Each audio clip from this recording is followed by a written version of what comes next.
Hello, guys. Welcome to another episode of the Commerce Lab by Ecomcy, the place of anything related to Amazon FBA, private label, and e-commerce. My name is Vincenzo Toscano, your host, founder, and CEO of Ecomcy. And today, we're bringing another special guest. Her name is Ayat, and she's the co-founder of Invest, one of the top companies out there that they specialize on everything around consumer psychology and user experience.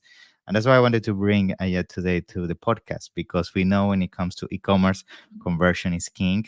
And I feel specifically those that are very into the marketplace world and they're trying to jump to D2C, they struggle to really understand what are some of those elements that make a website top notch when it comes to conversion. So those are some of the things we're going to be talking today to learn some of those tips so you guys can implement that once you start implementing that within your e-commerce business. So Ayat, it's a pleasure.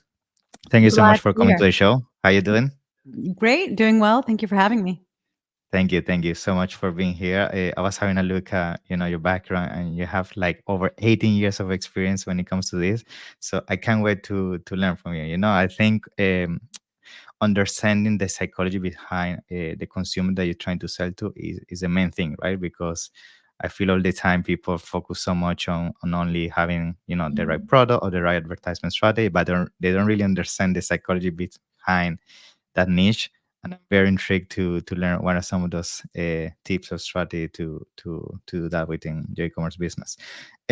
Before we jump into that, though, as I already said, you have such an amazing background. So tell us a little bit about how you jump in the space and how you became an expert when it comes to this topic. Yeah. Well, started investment in 2006. With the really, it was initially I was kind of doing some freelancing and then writing some SEO content Yeah. at the time. I mean, this early 2000s is when, like, if you Yeah. kind of keyword stuff like certain content, you can get some rankings. So would do a lot of that, but a lot of the clients that I worked with really wanted to learn more about, well, like how do once they get to the site, the acquisition's great. We're getting all these, customers coming through, but they're not actually buying anything or they're not actually converting. So I became so intrigued with the whole Yeah. topic. And then took some additional marketing courses and actually went to a workshop on just conversion rate optimization. I was like blown away and I'm like, oh my God, this is something that I really need to jump on. And at the Yeah. time, really, like, CRO was not something people discussed. They always would talk about SEO, they talk about, PPC, but they would never talk about conversion rate optimization. And whenever I would bring up the topic, it was almost like you're re-educating people. But it's like, okay, well, you've worked all that, spent all that money, made all that effort acquiring all these customers, bringing them to your site, and then you actually don't have enough on your website to actually convert them into paying customers, loyal customers, etc. So there's a lot of details that go into that, but that's kind of how I got started in 2009.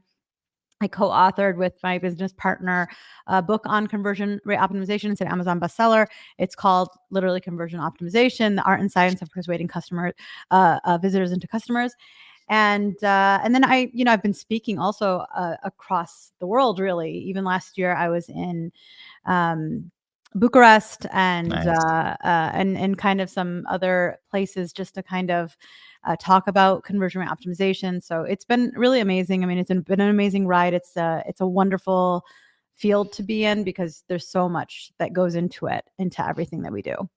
Yeah, wow, what an amazing background. So, yeah, I feel like, and you said that 100% right. Like, I feel you can have all the things right in terms of what we've been talking about, the product advertisement and so on. But if you don't have the experience on point and you don't understand the psychology behind, like, it's definitely you're gonna drop the ball somewhere, and that's where we see brands having a big struggle. And I guess so we can dive into the topic today is that I would like to understand, and especially for listeners, when you're pivoting and doing, for example, jump to D2C, like those are some of the things that most people don't have experience with, like understanding what are some of those elements that you must have across, let's say, your website to provide the best customer experience and really tap into the psychology of a client or potential client so they can make a purchase. So I guess my first question is, what are some of those key elements you feel like most people leave out of the strategy when it comes to conversion that you feel like is a must to really have to ensure that journey is as frictionless as possible, basically? Yeah.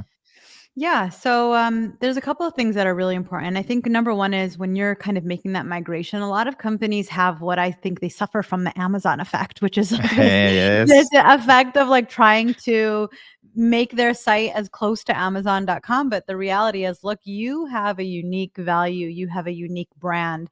And what really needs to be apparent for your customer is that brand and that value. Because otherwise, you're just going to end up to them seem like another Amazon. Why wouldn't they just go to Amazon and purchase the same exact product? So in Yeah. order to distinguish yourself, and there's a lot of people out there that are making the switch of like, I no longer want to support big Exactly. corporations. I want to go for those little, smaller companies. So if that's the case, then you really need to build that brand as much as possible.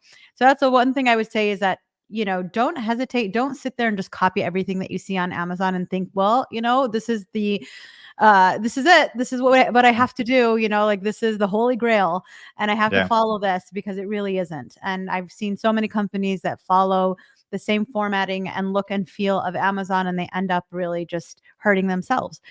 So Yeah. build your brand, be unique, make sure that your value that you offer is very identifiable on the site. Yeah. So that's kind of number one thing I would say. Number two is I find a lot of companies sometimes don't have what I call continuity between the Hmm. ads that they have and then the actual website. So you have to make sure that that link is clear. Like, okay, if I have a specific type of ad and it has certain headline and it has a certain image and it has a certain, like it's promising something specific to the customer, but then they get to the landing page and it does not have those things immediately visible. You have 5 seconds to convince that visitor, and some people even say less than that. You need to make sure that that continuity is clear, that they know that the ad that they clicked on brought them to this page. They see the same offer, they see the same image, they see the same, headline, in order for them to understand that, okay, yes, this is exactly where I should be. And this is exactly why I clicked here. But you're just building on that specific offer that you've already given them. So that landing page experience is really important. And making sure that you have enough of that continuity. We say, in general, in the CRO world, this enhances trust and confidence. And you want to Yeah. make sure that one of the key things immediately is to really enhance that trust and confidence in the visitor as much as possible. But then think about like, what are those questions that my visitor will have once they get to the page? Okay, so I've established the continuity, but then now they're going to dig a little bit deeper. So you want to make sure that you have your brand values, you have your benefits. Those are clearly stated and they're easily accessible. They don't have to like scroll very, very deep on the page in order for them to find all that information. Yeah. Now, what I would say is you can't find this information just like that, just by Hmm. guessing. Don't just guess. We have tools, amazing tools that give us all Yes. of this information. So Yeah. I find also companies sometimes hesitate. I mean, I know that there's more now interest in, of course, obviously analytics. Everybody should, Yeah. that's like the basic. But even Yeah. within analytics, segment your data. Make sure that you're at least looking at mobile and desktop separately. Like, look, the mobile customer is very different than your desktop customer. And right now, of course, we're seeing majority of our customers, it's like almost like a 70%, 30% split between mobile and desktop. But dig deeper, understand the sources that are driving them.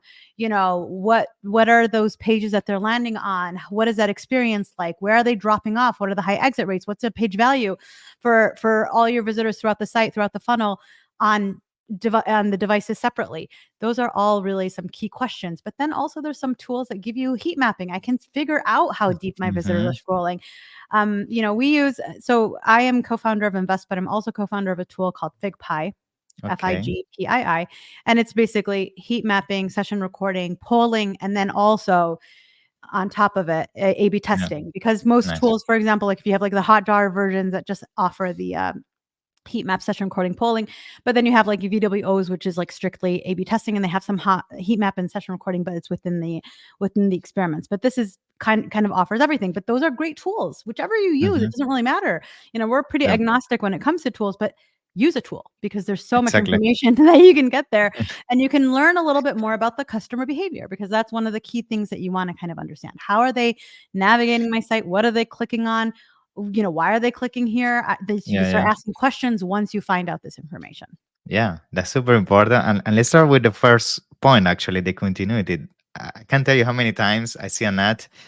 It looks very nice. I click on it, and then I end up on a click funnel landing page with all blanket thing, buy now, and all of here, and it breaks all the branding, breaks all the continuity, and yeah, 100%. Like you have to keep everything basically with the same kind of colors, like the fonts, as you said, the branding.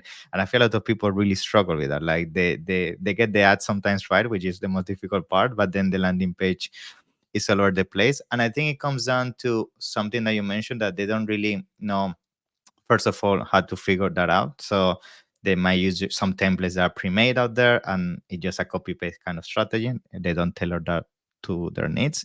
And I guess what I'm trying to get with this is like how you actually identify how to basically prepare a landing page to touch on the psychology of a customer. Because I guess uh, an audience that is within the pet space, let's say, is completely different psychology that's maybe products in the cosmetics and so on. Right. So I guess is there like a playbook when it comes to specific categories, what I'm trying to say, or how you actually figure out how to do those elements? You see what I mean? Like how you even get started? Yeah, Yeah, I it's mean, on impressing different me. in different Yeah. industries, it might be a little bit, Hmm. you have to kind of look at your own industry.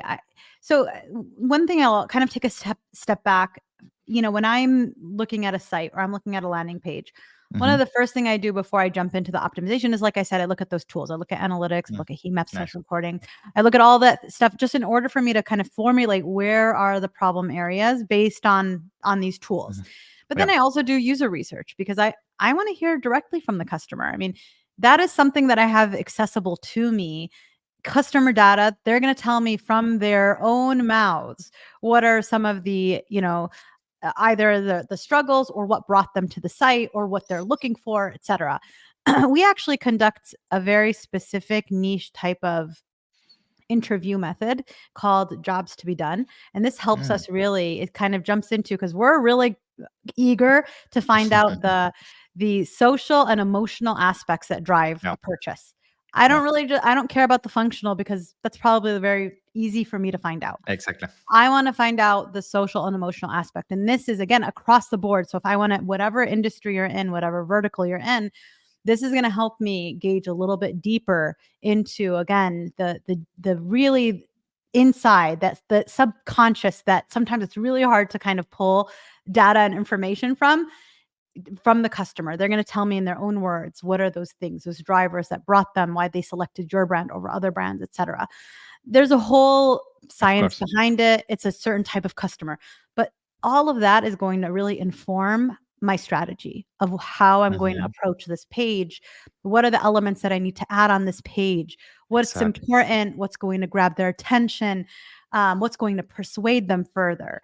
So all of those aspects, I have to do that research first in order Hmm. for me to be able to come up with really great ideas of what to implement on my page.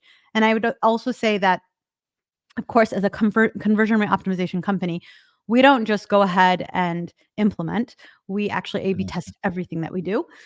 So even if a change seems like very obvious and you think like, oh no, like this should make sense for our customers, for Yes. example, if we have this, I say no, like we want to measure it, because even if it makes sense, we want to see, well, what was the impact? Was it like a Exactly. 10% lift? Was it a 20% lift? Was it only a 3% lift and we expected it to be more? Because perhaps there's going to be a lot more that I'm going to learn. Uh, A/B testing is not only for me to validate whether or not the concept worked, but it's also for me to measure the impact and for me to ask more questions. Like, it's another Yes. research opportunity for me Of course. about the site and about, just the visitor and learning more about the visitor, etc. Yeah. And you mentioned there's something that I'm curious about, which is basically figuring out what are those elements to test, right? Because I guess it could reach a point that when you start doing your market research, identify what are some of the elements that maybe are very common in your industry, or by research that they tend to give good results. You might end up having so many ideas to test that then it could be challenging at the same time to know in which order you test them. Because I guess, and this is a question for you, like if you then start testing many things at the same time, realistically it's difficult for you to figure out what is actually driving that change, right? It's more like a roulette kind of casino style, right? And really go step by step. I'm testing this, it didn't work, I tested this. So what I'm trying to get is the methodology behind when you have so many elements and ideas. Like, do you have a procedure in mind, usually high level, that you recommend, like maybe start first with this, then with this, and this, and then with that? Yeah. or or realistically it's more first it comes and then you go from there? Yeah. Yeah, no, absolutely. So, of course, like you said, when we do all this research, we actually end up with maybe anywhere between 100 to Yeah. 150 different testing ideas, and that's a lot of testing ideas. And that's only scratching the surface. Because, like I said, as we continue to test, we're going to be coming up with other concepts. There's going to be other questions and other ideas that come about. And sometimes there's also business objectives. Like you have specific big business objectives that you want to achieve. Yeah. Hey, I want to increase average order value. Well, there are specific experiments that we want to test around how to increase average order value. So what we do is we have actually, and any conversion rate optimization company will have this, we have what we call prioritization methodology. So we Mm. literally have a prioritization sheet. We enter the information within the prioritization sheet, and then there's like different tabs. We select the options, and then it gives you a score at the end. And depending on the score, the higher the score, the more priority it is. And that way we're able to kind of then decide on which experiments we're going to actually pull first. But it might just happen that I might have like 3 product page experiments, listed one after the other. Well, in that case, I probably will do one in, like January, for example, or Mhm. let's just say right now, or we're in March, one in March. And then I'm going Mhm. to select the first experiment for category page. That's the first one that I'm going to do. And then cart. And so different pages, I could be running tests simultaneously. So I'm always running at least, 4 experiments per client within a month's time frame on different pages throughout the site. Nice, nice. And actually there you're touching something that I was also curious, which is the timelines of this test, because I guess this is also going to be correlated to the data sample in terms of how much data goes through that funnel, because it's not the same you get 100 visits per month to 10,000 visits, right? It's a completely different ballgame. So Yeah. I guess being said that, how you like tailor the how long you need to test something before making a decision? Like, is there some guidelines there for that? Yeah, so right now, if you just Google like sample size calculators, you can find a lot of different calculators that can tell you Mm, exactly the length of time that this experiment needs to run. So usually it is you enter the number of visitors that come to that site and then the conversion rate, and then it'll calculate how long the experiment actually has to run in order for you to reach a sample size.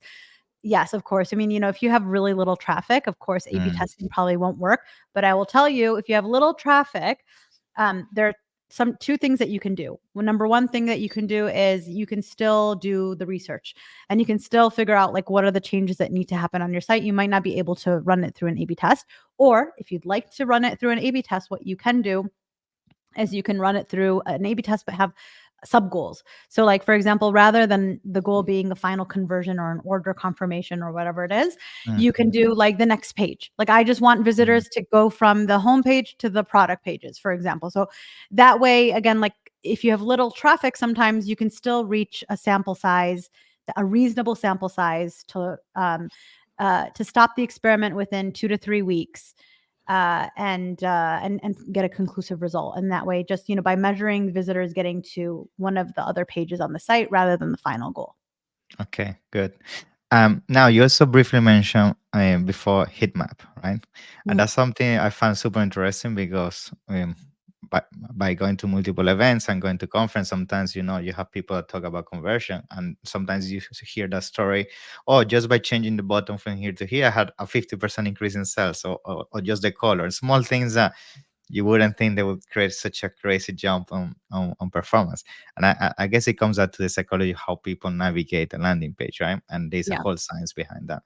So I guess when it comes to that, like, what are some of maybe guidelines or conclusions you can share out of the experience you have with Hitmap? Like, is there specific elements as well that are big drivers of that? And what I mean by that, for example, on Amazon, big drivers of conversion is pricing, reviews, and the main image, because those are the three main things that you see at all times.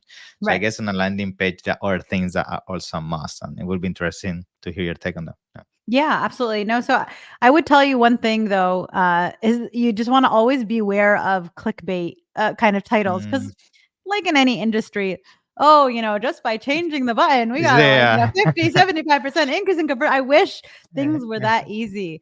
Yeah. What I Yeah. would say, a lot of times those clickbait, sometimes they're anomalies and they could be true, but the reality is that a majority of A/B test experiments, probably those results, they didn't run long enough. Like you need to Mm, run your experiment in order for it to reach a sample size before you call it. Because a lot of times you'll launch an experiment and then within the first couple of days, you'll see it like, 75% increase in conversion rate. Everybody's like, celebrating.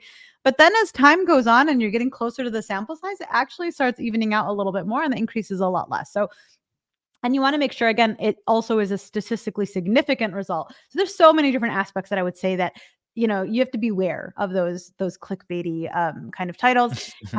Because really, if you look at the research, like whether it's VWO or Optimizely or Yeah. Google Optimize, those are like kind of like the top leading, Hmm. testing engines. Google Optimize, obviously sunset. But however, when they reported the amount of experiments that were launched on their platforms, they report almost like only 50% of the experiments that are launched on their platforms yield a positive result. Oh, Do you know what okay. I'm saying? So like Yeah. A/B testing is it's a lot of work, and CRO is a lot of work. There's research involved. You have to get into the nitty gritty detail, and the more experiments you run, and the more research you have, and the more founded in research they are, the more likely it is that they're going to account for positive results. Going back to heat mapping, uh, you know, I will say that having your CTA above the Hmm. fold is always a good practice. This is like a best practice that you find, across many different e-commerce websites.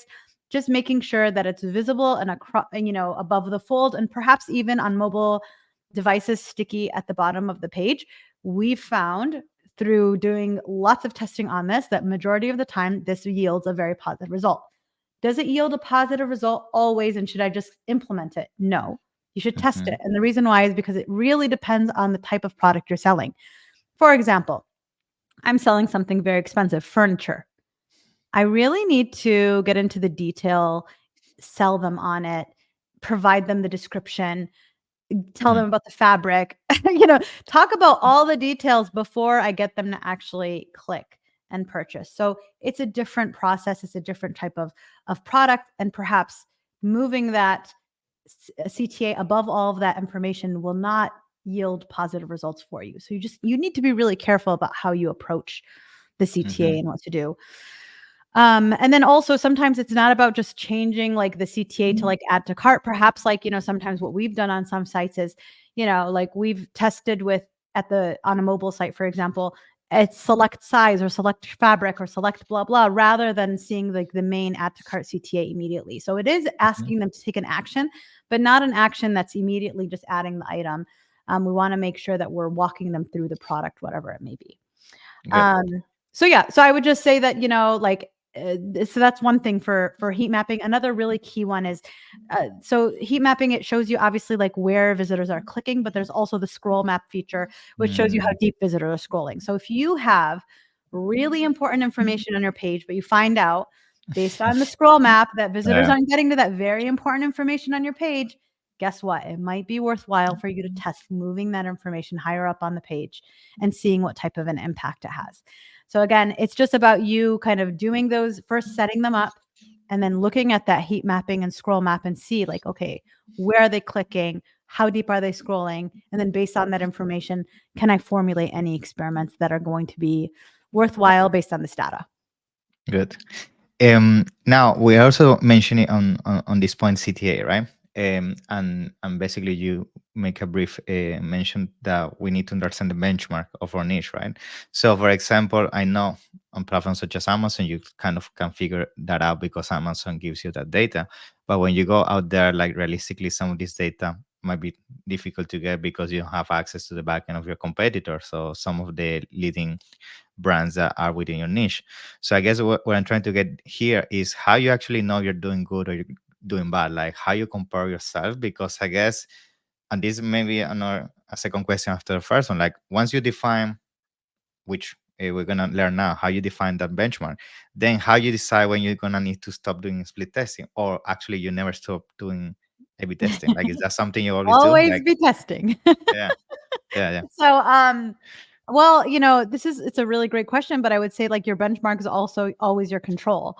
That's always my benchmark. So actually, whenever we start with a client, we always do what we call AA tests. And Hmm. that's just literally testing the control versus the control so we can benchmark the site. Hey, this testing tool has your homepage conversion rate as this, and your product page conversion rate as this, and your category Hmm. conversion rate as this. These are the benchmarks for your site. And we are testing against that control. Like whatever that conversion rate is, that's what we're testing against. So, and then, of course, with A B testing, it's always, you're always, the control is the one that you're testing against. So you're, making the change and you see what impact did my change have on control, the real time data. The reason why this is so important to kind of understand is because there's so many factors that impact conversion, right? Like, Yeah. I, if I wish I could tell you that it's only our A/B testing, Yeah, of course. right? There's like the economy. There are Mhm. like other marketing initiatives. There are competitor changes. Mhm. All of those are fueling and impacting your actual conversion rate, and conversion rates fluctuate up and down. Yeah. Yeah. But the beauty of A/B testing is it's for that period of time, it's taking a snapshot and it's telling you that in this time when you were testing this against this, this had a 5% increase or this had a 10% increase. So it's we don't like to call it like, A/B testings or CROs return on investment. We call it return on change. And that's the change that you're currently doing.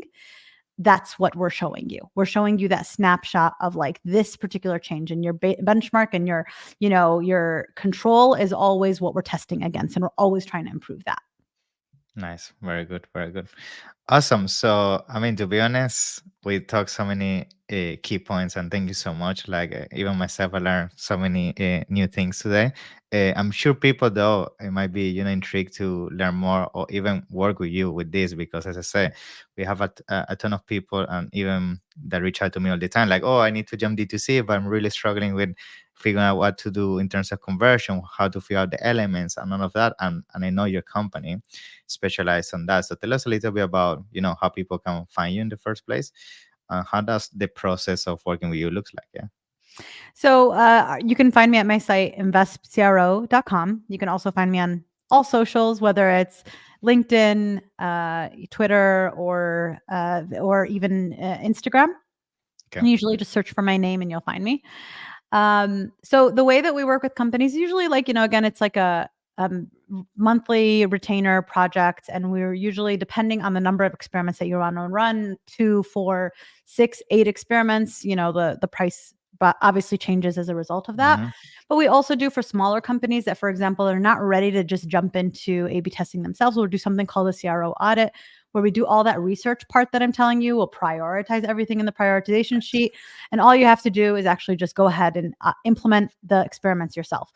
But our service, actually, we do, the research, so this is the monthly retainer. We do the research, the design, as well as the Nice. implementation of the experiments. But again, like sometimes it could be a little bit costly for some companies. So, Yeah. sometimes if you have something in-house, if you're going to do A/B testing, to be honest, you really do need a developer and you need at least a designer. Like, you need Yeah. those Of two course. individuals. Otherwise, it's going to be a little bit challenging to do. Yeah, that's awesome. Yeah. So thank you so much. Thank you Pleasure. for I'm having me. sure we're gonna have many more episodes in the future, as this D2C movement happens from the marketplaces, which we see lately being a big thing. So it's a pleasure to have you on board. And yes, any questions, of course, to everybody listening and watching this episode, feel free to drop them down in the comments, and I'm gonna make sure to put all her information so you guys can reach out and improve those conversions. Yeah. So thank you so much. Yeah, let's keep in touch. Yeah. Been a Yep, pleasure. absolutely. Thank you for having me. See ya. Bye bye. Bye.